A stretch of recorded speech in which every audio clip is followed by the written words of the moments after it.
আজকের প্রথম প্রশ্ন করেছে রূপম সাহা। মহারাজ, দয়া করে আমার প্রণাম গ্রহণ করুন। আমার বয়স 20 বছর। মালদা জেলার এক মধ্যবিত্ত পরিবারের ছেলে। আমার প্রশ্ন এই যে, আমাদের সমাজটা এই রকম কেন?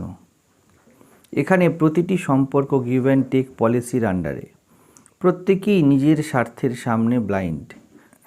প্রত্যেকেই নিজের ভালোর জন্য অপরের মন্দ করতে প্রস্তুত।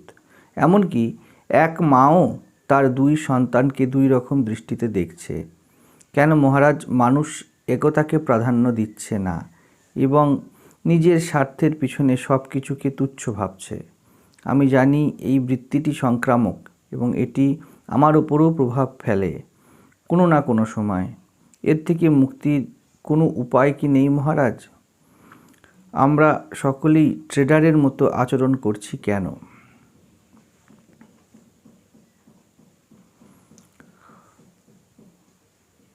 না, বুঝতে হবে ব্যাপারটা ভালো করে। এই যে বলা হচ্ছে যে আমাদের সমাজটা এই রকম কেন, কাদের সমাজ? আমরা তো একটা ইউনিভার্সাল সমাজে বাঁচি না। প্রত্যেকেই নিজের আলাদা আলাদা সমাজ বানিয়ে ফেলেছে। সাধু সমাজকে ছেড়ে দিয়ে কথা বানিয়ে ফেলেছে সাধু সমাজ। যে এই বহুত্ব থেকে মুক্তি চাইছে সেই তো বহুত্বের সৃষ্টি করেছে। একটা আমি আছে আপনার মধ্যে যে বলছে এই বহুত্বের থেকে আমার মুক্তি চাই। ক্লোজলি দেখতে হয়, এর থাকাই, এই আমিটার থাকাই বহুত্বের কারণ। অহংকার নিজেই বহুত্বের সৃষ্টি করে। আপনি আপনার সামনে যে সমাজ দেখছেন, যে ব্যবস্থা দেখছেন, এই ব্যবস্থা আউট দেয়ার বাইরে সৃজন হয়নি। আমি খুব লিটারাল কথা বলছি, খুব প্র্যাকটিক্যালি একদম দাঁড়িয়ে কথা বলছি। এই নয় যে আমি কোনো ফিলোসফি বলছি যে আপনি এর উপরে বিচার বিবেচনা করতেও পারেন আবার নাও করতে পারেন, তা নয়। কিন্তু আপনি এই বাইরে জগৎ সৃষ্টি করার আগে নিজের মধ্যে জগৎ সৃষ্টি করেন। আপনি বলেন জন্মের পরে আমার নাম রূপম। রূপম কি? রূপম পুংলিঙ্গ শব্দ, রূপম পুরুষ। যখনই আপনি বলেন পুরুষ, আপনি পুরুষ সমাজ আপনার মধ্যে সৃষ্টির বীজ বানিয়ে ফেলেছেন। বোঝা যাচ্ছে? বয়স রূপম 20 বছর, মোটামুটি বোঝার মতো অবস্থা হয়ে গেছে। এখন যদি না বোঝা হয় এরপরে কিন্তু জীবন বোঝা হয়ে যাবে। সেই জন্য একদম নিজেকে এই বাহানা দেওয়ার চেষ্টা করলে ভুল হবে যে আমার বয়স এখন কম, আমি ধীরে ধীরে বুঝবো। একদম নয়, এই মুহূর্তেই বুঝতে হবে। বলতে পারি আমি আরও 5 বছর আগে বুঝলে ভালো হতো। কঠিন নয়, বোঝা খুব সহজ। বাইরে বন্ধুর ফিল্ড এমন কেন, এটা বলার আগে তুমি নিজের মধ্যে বন্ধু কাকে বলে এর ডেফিনেশন বানাও। যে লেখাপড়া খুব ভালোবাসে তার কাছে তার বন্ধু, যারা খুব পড়াশোনা করে সেই রকমভাবে পড়ুয়া বন্ধু। তো বাইরে পড়ুয়া বন্ধু আসার আগে তোমার মধ্যে পড়ুয়া বন্ধুর জন্য একজন বন্ধু তৈরি হয়, যে আমি পড়তে ভালোবাসে, স্টাডি লাভার, তাদের সাথে থাকবো এমন একজন। বাইরে গাঁজাখোর বিড়িখোর বন্ধু বানানোর আগে তুমি তোমার মধ্যে গাঁজাখোর বিড়িখোরকে বানাও। এটাই বাইরে প্রজেক্টেড হয় এবং দেখবি যত রাজ্যের গাঁজাখোর বিড়িখোর বা পড়ুয়া ধীরে ধীরে তোমার বন্ধু হয়ে যাবে। তুমি মালদায় থাকো, এমনও হতে পারে শুধু মালদা, বহরমপুর, মুর্শিদাবাদ এইখানকার নয়, তোমার দার্জিলিংয়েও বন্ধু হয়েছে। বাট এই তোমার বন্ধু এবং তার মধ্যে কিছু কমন ফিচার থাকতে হবে, যেই ফিচারটা ফার্স্ট হ্যান্ড তুমি তোমার মধ্যে বানিয়েছো, নালে বন্ধুত্ব হবে না। তো সমাজ যখন বলো, আমি তখন প্রশ্ন করি এই জন্য কার সমাজ? যে বলছে সমাজটা এমন কেন, সে নিজের মধ্যে দ্বৈতের বহুত্বের সমাজ বানিয়েছে আগে। সে নিজেকে ভেদ হিসাবে দেখতে পছন্দ করে, বহুত্বকে সে এনজয় করে। এই জন্যে বহুত্বের জগৎ। যে দ্বৈতের পীড়াতে আছে সে বহু দ্বৈত নিজের মধ্যে তৈরি করে রেখেছে। অহংকার নিজেই বহুত্বের সৃষ্টি করে, একেতে তা পুষ্ট কি করে হবে? তুমি যদি বলো একমাত্র আছে, তুমি যদি বলো যে আমি কোনো স্পেসিফিক সাবজেক্টকে প্রেফার করি না আমার লেখাপড়ার মধ্যে, ইটস জাস্ট আ স্টাডি, যতগুলি সাবজেক্ট আছে তুমি যেই ফিল্ডেই পড়াশোনা করো সেই ফিল্ডে তুমি যদি বলো যেই সাবজেক্টগুলোই আছে it's a study for me, আমার জন্য এগুলি শুধুমাত্র অধ্যয়নের বিষয়বস্তু। এবার কি কোনো সাবজেক্ট তোমার কাছে বিশেষত্ব পাবে? তুমি কি বলবে যে এই সাবজেক্টটা এমন কেন, ওই সাবজেক্টটা তেমন কেন? সব কিছুই স্টাডি, সব কিছুই করতে হবে তার মতো করে করতে হবে। ম্যাথসকে ম্যাথসের মতো করে সলভ করতে হবে, ফিজিক্সকে ফিজিক্সের মতো করে এগিয়ে নিয়ে যেতে হবে। বহুত্বের সৃজন কে করেছে? সেই বহুত্বের সৃজন করেছে যে বলছে ফিজিক্সটা আমার খুব ভালো লাগে, এই সৃজন হলো। এবার তার ফিজিক্স সমাজ সৃজন হবে। কনফ্লিক্টেই অহংকার বাঁচে, এটাই তার খাদ্য। পশুকে দেখেছো? সে কখনো এসব একত্ব বহুত্ব বোঝে না। দেহ হিসাবে আমরাও তাই, জাস্ট নিজেকে বেকার গ্লোরিফাই করে বসে আছি। দেহের মধ্যেই দেহকে প্রোটেক্ট এবং প্রিজার্ভ করার একটা মেকানিজম লুকিয়ে বসে আছে, আমাদের কোষে কোষে বসে আছে। অতি গরমে কোনো জিনিসের দিকে এমনিতেই দেখবে তোমার হাত সেখান থেকে সরে আসবে, যেই গরমের সেন্সেশন আসবে তোমাকে গরম কড়াই ছুতে হবে না, এমনিতেই তোমার মধ্যে একটা দূরত্ব করার টেন্ডেন্সি থাকবে। খুব শিশু অবস্থাতে যেহেতু ব্রেন খুব ম্যানিফেস্ট করে না, সেই জন্য একটু সময় লাগে, কিন্তু বাই ইনস্টিংক্ট তুমি সরে চলে আসো। খাবার দেখলেই জিভে জল আপনা আপনিই আসবে যদি পেটে খিদে থেকে যায়। গন্ধ আসা মাত্রই জিভে জল চলে আসবে। শরীরে যৌনেচ্ছা আসে কেন? এ দেহ এগোতে চায়, মাল্টিপল হতে চায়। খেলে কি হয়? খেলে কোষ সতেজ হয়, ডাবল হয়। কামনায় কি হয়? দেহ থেকে আরেকটা দেহ। তো শরীরের ব্যবস্থাপনায় এটা খুব ম্যান্ডেটারি যে কেউ দেহের স্বার্থে কর্ম করবে। কিছু করার নেই দেহ হিসাবে, যেমন ঠিক পশুর কিছু করার নেই। পশুকে কখনো দেখেছো? কুকুর, তাকে ভাত দেওয়া হয়েছে, সে ভাত আলাদা আলাদা করে ভাগ করছে পা দিয়ে, 3 ভাগে খাবো।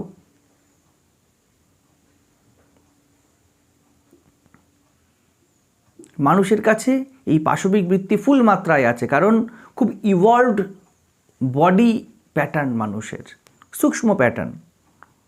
যেমন স্থূল জিনিসের থেকে মেশিন সূক্ষ্ম হয়, হাতে কাজ করার থেকে, হাতে কাজ স্থূল, মেশিন তার থেকে সূক্ষ্ম। এখন দিন দিন আরও আরও আরও সেটেল হচ্ছে। তাহলে এগুলোর পাওয়ার বাড়ছে না কমছে? এগুলির পাওয়ার বাড়ছে। তোমাকে আগে কত তীর কামান রাখতে হতো, আর এখন একটা সামান্য বোম, একটা চিপ। যত সূক্ষ্ম হয় তার শক্তি বাড়তে থাকে। তো মানুষের দেহও সূক্ষ্ম, প্লাস তার যে ব্রেন এবং তার যে মাইন্ড অতিরিক্ত, এটা চিপের মতো অতি সূক্ষ্ম। একটি বাচ্চা যখন জন্মায় তখন সেই সূক্ষ্ম বুদ্ধি পায় না, তার মধ্যে নিজেকে জেনে ফেলার মতো সম্ভাবনা আছে, কিন্তু টেন্ডেন্সি হিসাবে, দেহ হিসাবে তা কখনো বিকাশ করে না। এই জন্যই তো গুরুর প্রয়োজনীয়তা। এই যে অতিরিক্ত বুদ্ধিবৃত্তি, সে ওটাকে পুরো কাজে লাগিয়ে দেয়। দেহ প্লাস বুদ্ধি, এই দুটোকে মিলিয়ে অহংকার হয়ে। এবার তোমার কাছে মুক্তির কথা বলছে কে? কে চাইছে মুক্তি? এই যে বুদ্ধি, সে নিজের সোর্স বা মহৎ প্রকৃতির খুব কাছের, সমষ্টির অতি কাছের। কেন অতি কাছের? বিকজ এ সূক্ষ্ম। মানুষ দুইয়ের কম্বিনেশন। এই চেতনা বা বুদ্ধিবৃত্তি স্যাটিসফ্যাকশান, এই চেতনা বা বুদ্ধিবৃত্তি এর স্যাটিসফ্যাকশান আসে মাত্র বিরাট হয়ে যাওয়ায়। কিন্তু দেহতা চায় না, দেহের কোনো প্রয়োজনীয়তা নেই। তুমি প্রশ্ন করেছো কি, কেন আমরা এত বহুত্ব, কেন একত্বের দিকে যাচ্ছি না? কারণ তুমি দুই, তুমি বহুত্বও বটে, একত্বও বটে। একত্ব সূক্ষ্ম এবং তোমার উচ্চ পরিচয়, এটা তোমাকে জানতে হবে। না হলে কখনোই বহুত্বের সমাজ, বহুত্বের জগৎ চলে যেতে পারে না। তুমি যেমন হবে তোমার সমাজ তেমন হবে। একদম, এটা একদম গাঁট বেঁধে নাও কথা। তোমার সমাজ, তোমার চারিপাশে কেন এত বহুত্বের খেলা? কারণ তুমি বহুত্বে পীড়িত। আমাদের আশ্রমে তারাই আসে, আশেপাশে তারাই বেশিক্ষণ বসে যারা পরিষ্কারভাবে পরিষ্কার সত্যকে নিতে পারে, যারা নিজের ভিতরে নিজেকে ভুল বুঝিয়ে রাখার মতো, নিজেকে সত্য দেখব না এমন বানিয়ে রেখেছে, তারা আমাদের এখানে আসবেই না। ফলে আমার সমাজ বা এই জ্ঞানপীঠের সমাজ কখনোই এমনভাবে গঠিত হবে না যেখানে এদিককার ওদিককার বিভিন্ন কথা, গল্প গাথা এইসব চলে। এখানকার একটা এজেন্ডা, যেহেতু আমরা একটা যতদিন এজেন্ডা বানিয়ে রেখে দেবো যে মুক্তি আমাদের একমাত্র এজেন্ডা, এটা যতক্ষণ আমরা ধরে রেখে দেবো ততক্ষণ পর্যন্ত আমার সমাজ এইভাবেই গঠিত হবে। হ্যাঁ, হয়তো দূরে দেখব বহুত্বের সমাজ, কিন্তু তা আমার সমাজ হবে না, তা আমাকে পীড়া জাগাবে না, আমার জীবন, আমার চারিদিক এইরকম হয়ে যাবে না। আমি ক্ষুদ্র স্তরের কথা বলছি। এরকম স্তরে আসলে অবশ্যই তখন বাইরে বেরোনোর দায়িত্ব পড়ে যায়। যখন আমার সমাজ একত্রে প্রতিষ্ঠিত এবং বহুত্বের পীড়ায় জগৎ চলছে, তখন এটাও দায়িত্ব বর্তায় যে যারা বহুত্বের কষ্টে আছে তাদেরকে যতটা সহায়তা করা যায়, সেটা আলাদা কথা। তোমার প্রশ্ন হিসাবে দাঁড়িয়ে যায় যে এত বহুত্ব কেন চারিদিকে? দেহের কাজ নিজেকে সুখ দেওয়া, ডাবল হয়ে যাওয়া, বিস্তার প্রাপ্ত হওয়া, স্থূল বিস্তার। এই জগৎ যা দেখছো স্থূল বিস্তার, এটা দেহের চাহিদা। কিন্তু তোমার চেতনার চাহিদা ঠিক এর বিপরীত। ও সূক্ষ্ম থেকে সূক্ষ্ম হতে চায়, স্থূল বিস্তারও চায় না। এই দুয়ের সমষ্টি তুমি, এইখানে কনফ্লিক্ট। বলছো কেন এত ভেদ? এই কারণে ভেদ, কারণ আমরা শুধুমাত্র দৈহিক বিস্তার চাইছি। দেহ থেকে দেহ, দেহ থেকে দেহ, দেহ থেকে দেহ তৈরি হবে। তাহলে কি হচ্ছে? বহু তৈরি হচ্ছে, বহু সৃজন হচ্ছে, এবং এ হতে থাকবে, একে আটকানো যাবে না। কিন্তু এই বহুর সৃজনের পিছনে যে চেতনা বসে আছে, সে একত্বের চাহিদা রাখে, সে সূক্ষ্মতার চাহিদা রাখে। তো সে কি করবে? তোমাকে খুব কুশল কর্মী হতে হবে। এই কনফ্লিক্টের মধ্যে ফাঁসাই জীবকে বলা হয় মানুষ। যে এই কনফ্লিক্টে ফেসে আছে, কুকুর, ছাগল, ভেড়া, গরু আর যত স্পিসিস আছে তার মধ্যে কোনো কনফ্লিক্ট নেই, একমাত্র মানুষের মধ্যে আছে। কারণ মানুষকে চেতনার কাছে উত্তর দিতে হয়, সূক্ষ্ম কী আছে বলো, একত্ব কোথায় আছে বলো, শান্তি কোথায় আছে বলো। তাকে এই প্রশ্নের উত্তর দিতে হবে। তো তোমাকে খুব এক্সপার্ট হ্যান্ড হতে হবে, এক্সপার্ট মাইন্ড হতে হবে। দেহের একত্ব ফেকত্ব এইসব কিছু চাই না, একদম চাই না। দেহের আহার চাই, ভোগ চাই, কিন্তু যেহেতু তার সূক্ষ্ম অ্যাসপেক্টও আছে, তার নৈবেদ্য কি? চেতনার নৈবেদ্য জ্ঞান, বোধ। তাকে এমনভাবে তৈরি করতে হবে যাতে দেহকে তার চাহিদাও দেওয়া হয় ও চেতনাকে তার দাবিও দেওয়া হয়। যদি বলা হয় কোনটা আগে, তো আগে তো দেহ, তার ডিমান্ড সে চাইবে, তাকে তুমি আটকাতে পারবে না। একটি মানুষ চেতনায় জাগ্রত না হয়েও ধুকে ধুকে কোনোভাবে বেঁচে যাবে। ল্যাংড়া, অন্ধ, কানা যেমন বাঁচে, তারাও তো দৈহিক ডেফিসিয়েন্সি থাকা সত্ত্বেও বাঁচে। ঠিক তেমনি চেতনার ডেফিসিয়েন্সি থাকা সত্ত্বেও একটি ইউনিট হিসাবে মানুষ বেঁচে যাবে। কিন্তু সামগ্রিক ক্ষেত্রে যদি চেতনা লুপ্ত হয়ে যায়, এই সামগ্রিকতা আর বাঁচবে না। এবং একটি সুস্থ জীবন যেমন একটি পঙ্গু বা বিকলাঙ্গ পায় না, ঠিক তেমনি যে চেতনার দাবি তাকে জ্ঞান দেয়নি, যেন তার একটা নেত্রনালী শুকিয়ে গেছে, তবুও মানুষ বাঁচে, তো মানুষ ওইভাবে বেঁচে থাকবে, যন্ত্রণায় যন্ত্রণায় কুঁড়ে কুঁড়ে বেঁচে থাকবে, এবং একটা অতৃপ্ত অসন্তোষপূর্ণ মৃত্যু, সেটাই তার নিয়তি হয়ে যাবে। তো প্রথমে তো দেহ এসে বলবে আমায় খেতে দাও। এই জন্য স্বামীজি বললেন খালি পেটে ধর্ম হয় না। বাচ্চার খাবার চায়, বাচ্চা জ্ঞান চায় না। ছোট বাচ্চা পড়তে চায় না, ছোট বাচ্চা খেলতে চায়, অর্থাৎ হাত পা ইন্দ্রিয়গুলো ছুঁড়তে চায়, সে দেহ। কিন্তু তাকে এমনভাবে জীবন কাটাতে হবে, যদি সে শান্তি চায়, যদি সে একত্ব বলো আর বহুত্বই বলো ওইসব কথা ছেড়ে দিলেও যদি সে নিজে ভালো থাকতে চায়, তাহলে তার একমাত্র উপায় হলো কর্মকে এমনভাবে করতে হবে যা চেতনার দাবিকে ফুলফিল করে দেহকেও এগিয়ে নিয়ে যাবে। দুটো একসাথে তাকে করতে হবে। কুকুর, বিড়াল, ছাগল এরা কেউ চাকরি করতে যায় না। মানুষ কেন করতে যায়? কারণ মানুষ শুধু পেটের ভাত চায় না, সে আরও কিছু চায়। তাহলে যে মানুষটি পেটের ভাত জুটিয়ে ফেলেছে সে শান্ত হয়ে যেত, সে চুপ করে ঘরে বসে যেত যে আমার তো হয়ে গিয়েছে, আমার যেটুকুনি খাবারের প্রয়োজন, ছাদের প্রয়োজন আমার আছে। এত বাড়াতে চায় কেন? থামে না কেন? কারণ ভূমা এব সুখম, সে এই যে তুমি একত্বের কথা বলছো, সে সবকে একত্বর মধ্যে নিয়ে আসতে চায়, কিন্তু সে ভুল পথে আছে, ভুল পথে খুঁজতে থাকে। সে সবকে নিজের আন্ডারে নিয়ে আসতে চায়, নিজের আন্ডারে মানে একটা দেহের আন্ডারে নিয়ে আসতে চায়। তাকে উল্টো করতে হবে। সব কিছুর মধ্যে যে এক আছে, নিজের দেহকে অতিক্রম করে সেই এককে আবিষ্কার করার জন্য কর্ম করার কথা, সে উল্টো কী করেছে? এই দেহকে এক করে সব কিছুকে ওই দেহের আন্ডারে এক করবার চেষ্টা করছে। একেই অজ্ঞান বা অবিদ্যা বা মায়া বলা হয়েছে। তো তাকে এমনভাবে বাঁচা শেখাতে হবে যাতে তার দুটো চাহিদাই মেটে। পশু সমাজের কোনো প্রয়োজন নেই, কিন্তু মানুষের দুটোই চাই। আর তার গভীর চাহিদা, মূল চাহিদা, কোনো চেষ্টা, এই চাহিদা পূরণ করার কোনো প্রয়ত্ন সমাজ করছে না। কামনা ওঠে কেন? এক বেসিক চাহিদা থেকে ওঠে, আমার কিছুর অভাব আছে। দেহ হিসাবে স্বার্থ পরমার্থ কিছু হয় না।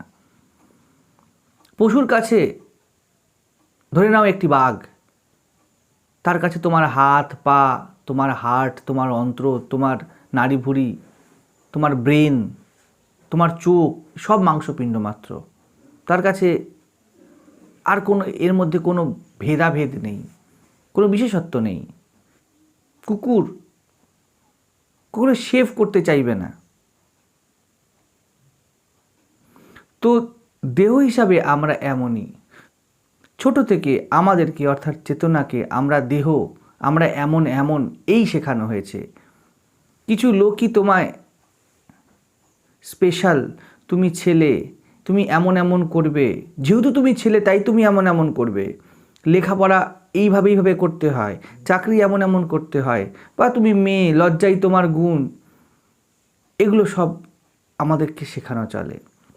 দেহ হিসাবে যে বড় তাকে প্রণাম করবে, পেটের ভাতটাই আগে, পরে সব।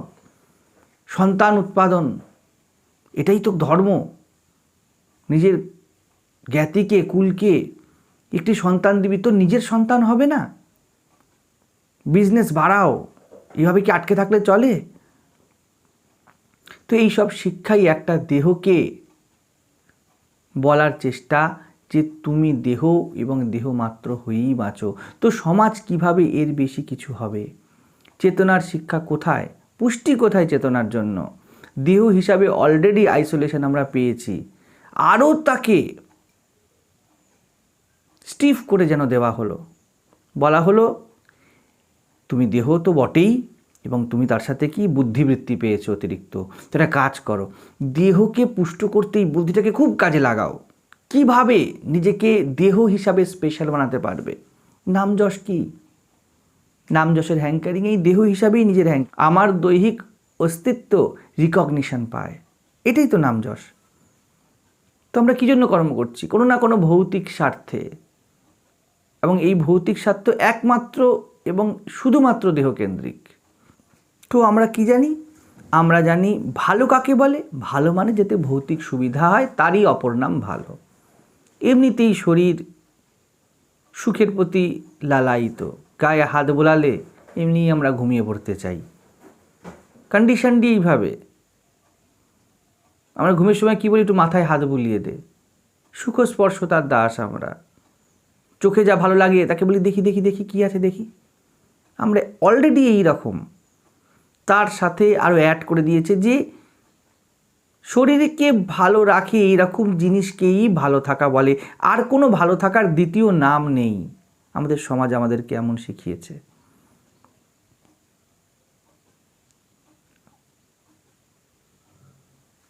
ভৌতিক মানে মেটেরিয়াল, তো অ্যাডিশন করতে হবে। তাহলে কি মেটেরিয়ালটা কেমন? Material limited. এই প্রকৃতিতে সকল মানুষের জন্য সব ব্যবস্থা আছে, কিন্তু যখন তাকে কুশিক্ষা দেওয়া হয়, অশিক্ষা দেওয়া হয় যে তুমি জন্মেছই মাত্র ভোগ করার জন্য, ভাত ডাল তরকারি কী হবে, দুরকম মাছ চাই, আর মাছ খেলে কী হবে, মাছের থেকে মাংস শ্রেষ্ঠ, আর মাংস খেলেই শেষ হয় না, এরপরে চাটনি, পায়েস, পাঁপড়, দই, মিষ্টি, এটা খেয়ে কী হবে, শুধুমাত্র চাইনিজ চাই, কন্টিনেন্টাল চাই, এত কি দরকার ছিল? তো একই মেটেরিয়াল 800 কোটি মানুষের জন্য যদিও যদি ঠিক ধরা হয় সাফিসিয়েন্ট, কিন্তু মানুষের যেই সূক্ষ্ম বুদ্ধিবৃত্তি এসে গেছে, সেজন্য একটি মানুষ সারা জীবনে বর্তমান দিনে 10 থেকে 12টা মানুষের মতো জিনিস ভোগ করতে চায়। কসেট কাপড় আমাদের ঠিক লাগে, আর কসেট কাপড় আমাদের বাড়িতে থাকে, কজোড়া জুতো সত্যিই জীবন কাটাতে লাগে, কতগুলো আইফোন সত্যিই লাগে। আমরা প্রযুক্তি বিজ্ঞান যদি ধরেও নিই, আমরা কি প্রযুক্তি বিজ্ঞানের যথাযথ ব্যবহার করি? সমষ্টি একত্ব আমাদের কাছে কোথায়? আমরা জানি আমাদের ঘরে এসি লাগালেই কাজ শেষ হয়ে যায়, গাছ লাগানোর কোনো প্রয়োজনীয়তা নেই, পপুলেশন কন্ট্রোলের কোনো প্রয়োজনীয়তা নেই, যে যেমন শিক্ষা পেয়েছে। তো আমাদেরকে এত ভুল শিক্ষা দিয়ে দেওয়া হয়েছে, তার মধ্যে একত্বের কোনো শিক্ষা নেই। আমরা শ্রীমদ্ ভগবদ গীতা পাই না হাতে ছোট থেকে, যেখানে লেখা থাকবে অর্জুন সূত্রে মণিগণাইব, সুতোর মধ্যে যেমন মুক্ত গাঁথা থাকে, আমরা জীব এইভাবে গাঁথা, সেই জন্য তুই কর্ম কর। আমাদের তা শেখানো হয় না।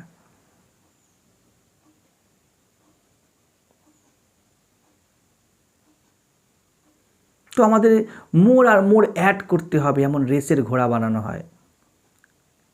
আমাদের বলা হয় তাহলেই মাত্র তোমার এই ভিতরের অভাব অন্ধকার ঘুচে যাবে।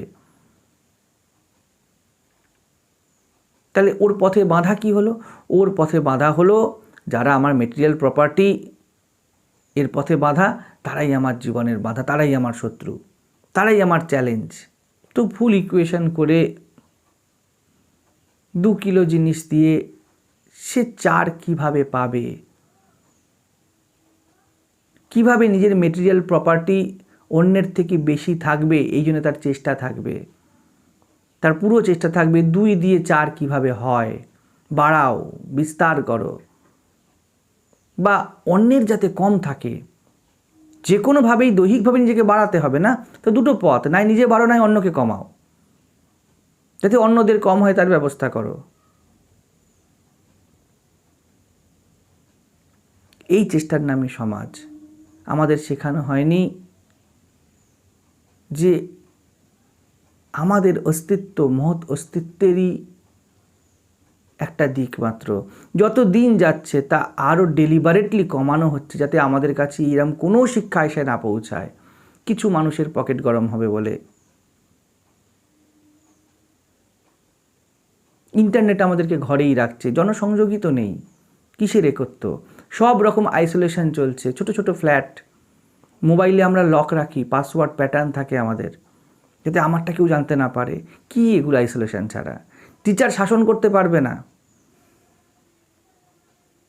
গুরু শব্দকে, শাস্ত্র শব্দকে, ধর্ম শব্দকে সরিয়ে দাও। এইসব ব্যাকডেটেড জিনিস। 60-এর পরে তুমি যত বড় বড় ভুল জীবনে করে ফেলেছো, প্রকৃতিতে, নেচারে যত ক্রিয়েটিভ দিক আর যত ডিস্ট্রাকটিভ দিক, তা কি বয়সকালে হয়েছে নাকি? তার যৌবনেই তার বীজ বপন হয়েছে। তো যৌবনে তুমি কি করবে? যৌবনে তুমি এই দৈহিক বিস্তারের খেলা খেলো। কেন খেলবে? কারণ যাতে তুমি ক্ষুদ্র হয়ে যাও। ও যত একে অপরের সাথে তোমরা লড়বে, কিছু মানুষের স্বার্থ, কিছু মানুষের ভৌতিক স্বার্থ তত বেশি পূর্ণ হবে। এই যে ধর্মের মধ্যেও কাস্ট, ক্রিড, জাতি, বর্ণ, ভেদ,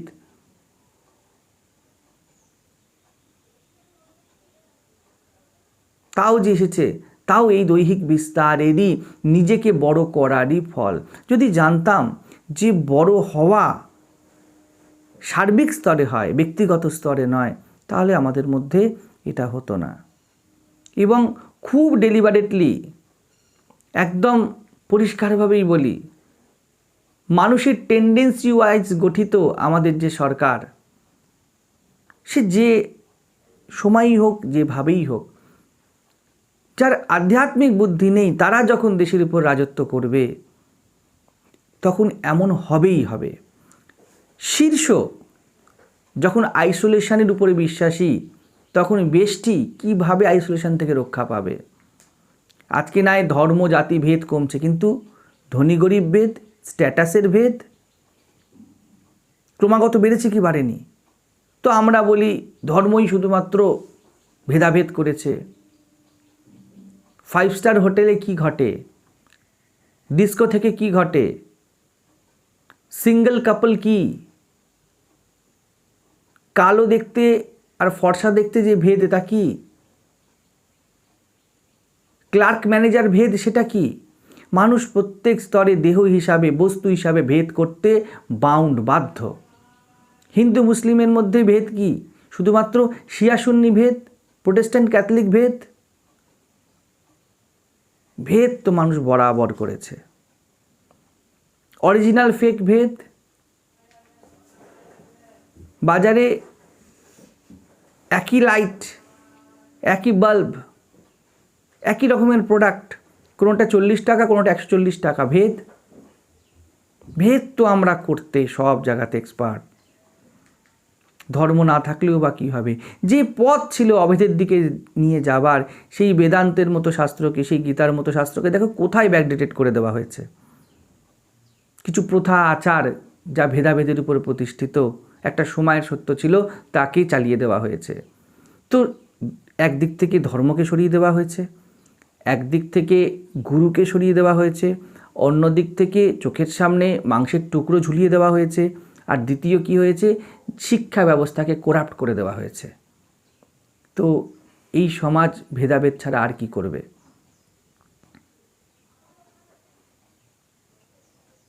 যে রিকশায় যায় আর যে বিএমডাব্লিউতে যায়, ভেদ হয়তো। এখানে তো কোনো ধর্মের ব্যাপার নেই। ব্রাহ্মণ বৈশ্য শূদ্র ভেদ তো নেই।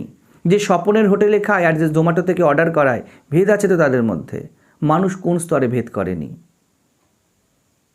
সুন্দর অসুন্দরের মধ্যে ভেদ হয়তো।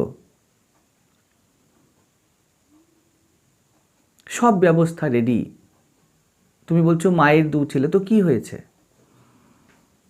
মা শরীরের জন্ম দেয়। মা যদি প্রজ্ঞায় প্রতিষ্ঠিত না হয়, আধ্যাত্মিক না হয়, সে কেন ভেদ করবে না? একটা মূল্যবোধ জাস্ট বসিয়ে রাখা হয়েছে, মায়ের কাছে সব ছেলে সমান। কখনই কেউ সমান হয় না। যে মা সবাইকেও খেতে দেয়, সেই মাও ভালো করে জানে আমার কাছে সব ছেলে সমান, এমন বলতে লাগে।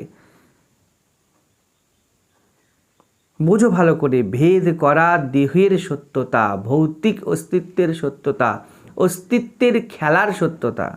কিচ্ছু করার নেই এই ক্ষেত্রে। একত্ব চেতনায় হয়। যে নিজেকে চেতনা হিসাবে দেখেনি, একদম প্রথমের কথায় ফিরে যাও। যে নিজেকে চেতনা হিসাবে দেখেনি, সে সমাজকেও একত্রে কখনোও দেখতে পারবে না। হাজার চেষ্টা করো, হাজার প্ল্যাকার্ড মারো, বলে দাও মোরা এক বৃন্তের 2টি কুসুম, হিন্দু মুসলমান, কিচ্ছু এসে যায় না। বহুরূপী সম্মুখে তোমার ছাড়ি কথা খুঁজিছে ঈশ্বর।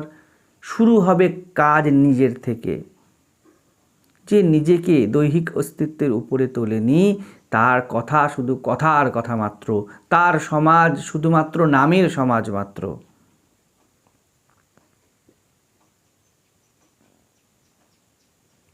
মা কি আধ্যাত্মিক শিক্ষায় শিক্ষিত হয় নাকি?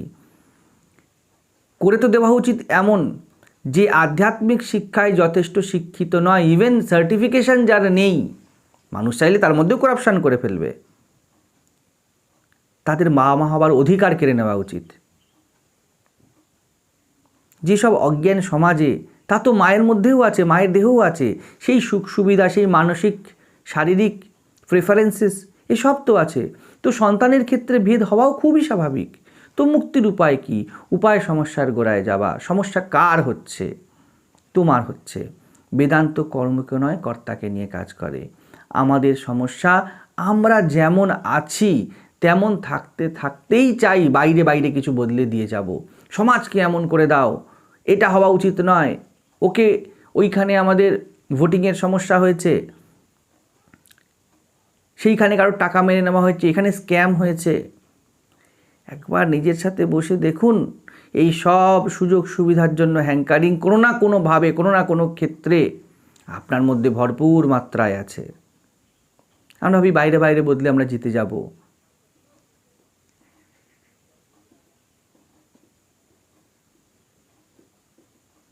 মা যেন সবার সাথে সমান ব্যবহার করে, ল অ্যান্ড অর্ডার সিস্টেম আমরা বানিয়ে দেব,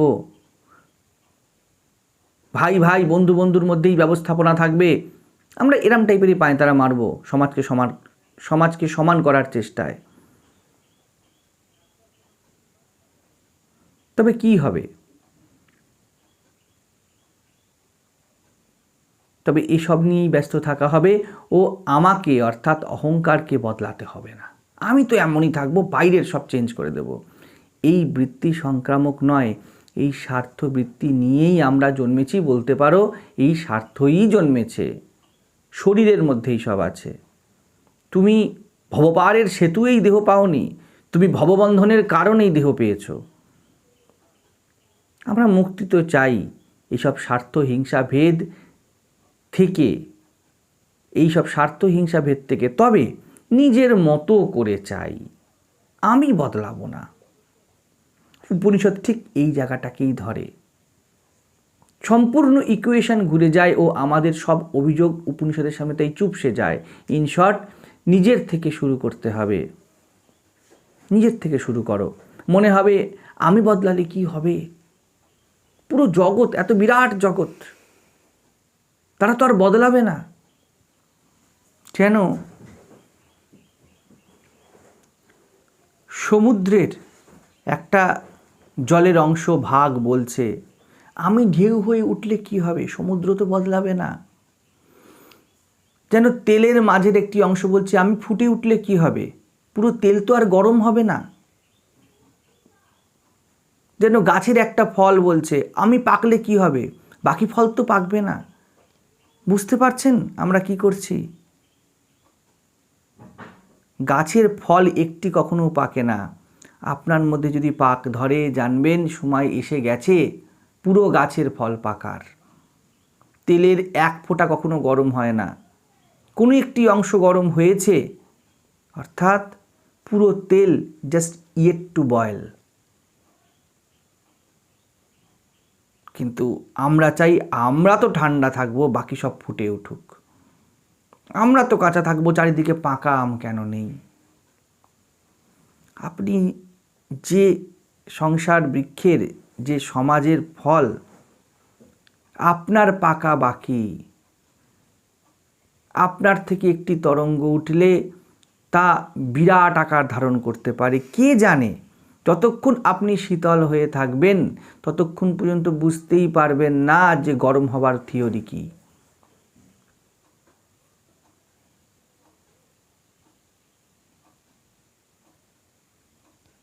এই জন্য বলি, তুমি যেমন তোমার জগৎ তেমন। নিজের মধ্যে যতক্ষণ অভাব বোধ আছে, শুধু ট্রেডিং বলছো না, শুধু ব্যবসা নয়, কামড়ে খিমচে খেতে চাইছি আমরা চাইবই। উপরি এমন করা উচিত নয় বলে বিশেষ কোনো কাজ হবে না। ওই কারণে অভাব বোধে পৌঁছাতে হবে। কার অভাব? আমার অভাব। তো উপনিষদ বলছে কোনো কর্মের দ্বারা হওয়া নয়। পূজা প্রার্থনা, সামাজিক পরিবর্তন, বিভিন্ন policy, police, law and order system, বৈদেশিক চুক্তি, সামাজিক প্রথার বিরোধ করে কি হবে? একে অপরকে ভালোবাসো বলে প্রচার করো।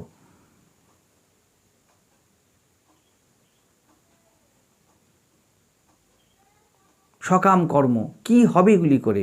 উপনিষদ বলে ওই অভাববোধ কী ও কেন তা বুঝতে হবে। কর্মের দ্বারা কিছু করতে পারবে না। কর্তা যদি নিজের স্ট্যান্ড পয়েন্ট থেকে না সরে, নিজের কর্তৃত্ব না থাকে, সে যেই ফিল্ডে গিয়েই কাজ করুক, সে হরিদ্বারে করুক, পাঞ্জাবে করুক, আর কন্যাকুমারীতে করুক। আপনি সিভিল ইঞ্জিনিয়ার, তো যেখানেই যাবেন আপনি ইঁটি পুঁতবেন। তো কর্তা যেই রকম থাকবে, সে যেখানেই যাবে সে সেরকম সমাজই নির্মাণ করবে। সেই জন্য উপনিষদ বলছে আমি এর বাস্তবিকতা কি, কিভাবে এই অস্তিত্ব এক, তা আবিষ্কার করতে হবে। সবার আগে নিজের সাথে বসে আবিষ্কার করতে হবে। নিজের জীবনে, নিজের ঘরে, নিজের আনাচে কানাচে, নিজের যেইটুকুনি ফিল্ড আছে, এই মুহূর্তে তোমার বয়স 20, তার মধ্যেই এই একত্ব আবিষ্কার করতে শেখো, চেষ্টা করো। প্রথমত বোঝো, নিজেকে এমন বানাও যাতে তুমি দেহের বহুত্বের নয়, চেতনার একত্বের পূজারী হও। নিজের ক্ষুদ্র ক্ষুদ্র স্বার্থের থেকে উঠবার চেষ্টা করো। যেখানেই সত্য তার সামনে নিজের ভৌতিক স্বার্থকে ঝোকাতে চেষ্টা করো। দেখো না তোমার সমাজ কিভাবে নির্মিত হয়। তুমি প্রকৃতির সেই বিন্দু যার পরিধি পুরো এই অস্তিত্ব। তো কেন্দ্র যা হবে পরিধিও তেমনই হবে। প্রত্যেক জীবই এই এক এক কেন্দ্র। প্রকৃতির থেকে মুক্তির উপায় নিজের প্রকৃতিকে বুঝে ফেলা, নিজের ক্ষুদ্রতাকে ধরে ফেলাই জগতের ক্ষুদ্রতা নিবারণের কারণ হতে পারে। সমাজ থেকে মুক্তির উপায় নিজের অসামাজিক সত্তাকে জেনে ফেলা, অস্পর্শিত সত্তাকে জেনে ফেলা, বুঝে ফেলা। যা করে বেদান্ত অ্যাক্টিভলি, ডিরেক্টলি তার কাছে এসো। এছাড়া ভেদ, স্বার্থ, ক্ষুদ্রতা ঘোচানো একেবারেই সম্ভব নয়। ফর্মুলা আবিষ্কার না হলে যেমন ইকুয়েশন সলভ করা সম্ভব হয় না, একটা সাম কখনো মেলানো যায় না, সেই রকম নিজের মধ্যে একত্বের ফর্মুলা আবিষ্কৃত না হলে জগতের একত্ব, এই বিরাট অঙ্ককে মেলানো যায় না। যদি ধর্ম বলে কিছু থাকে, যথার্থতা বলে কিছু থাকে, তা একমাত্র বেদান্ত, বাকি সব মান্যতা মাত্র। এবং তা বিভিন্ন ভেদ দেবে, বিভিন্ন নানা দেবে, বিভিন্ন নানা দেবে। এই নানার থেকে যদি বেরিয়ে আসতে হয় তাহলে ধর্ম তাকেই বলো যা একত্বের কথা বলে। আর একত্ব মানে এই নয় যে ঘি আর মুড়িতে একই দর দেওয়া হবে। একত্ব মানে হলো ঘিকে ঘিয়ের মর্যাদায় রাখা, মুড়িকে মুড়ির যথাযথ মর্যাদা দেওয়া, দুটোকে পেন্ডিং না করা। একত্ব মানে এই নয় যে যা ইচ্ছা করো। আজকাল যে হয়ে গিয়েছে স্বেচ্ছাচার, ব্যভিচারকে একত্বর নামে চালিয়ে দেওয়া হচ্ছে, যে সবই তো এক, তো কি আছে ভাত আর মদে পার্থক্য, চালিয়ে দাও। যে কোনোভাবে এনজয়মেন্ট করতে চেষ্টা করো। এ একত্ব না, এ বহুত্বের অহংকারের একত্বের আবরণ পরে নেওয়া। এ বেশি ডিস্ট্রাকশন করছে সমাজে। চেনো তোমার সমাজ কি বলছে, দেখো তোমার অন্তঃকরণ কি বলছে। যেখানে মিসম্যাচ হচ্ছে সমাজের যারা আত্যন্তিক স্তম্ভ, তাদের কাছে গিয়ে মিলিয়ে নাও যে কোথায় গোলমাল হচ্ছে। আর এই কাজ সবার আগে নিজের সাথে তৈরি করতে হবে। একদম চেষ্টা করো না এটা করতে যে এটা কেন ওটা কেন, বলো কার জন্য, কার জন্য এই সমাজ, কার এই সমাজ। এতে যেমন স্পষ্টতা আসবে, তার সাথে সেই রকম দায়িত্ববোধও আসবে। কর্তা বদলাবে, অন্তঃকরণের পরিবর্তন ঘটবে। যতক্ষণ এই আন্তরিক পরিবর্তন না ঘটছে তুমি বাহ্যিক কোনো জায়গাতে কিছু করতে পারবে না। এই বিষয়ে সচেতন থাকো।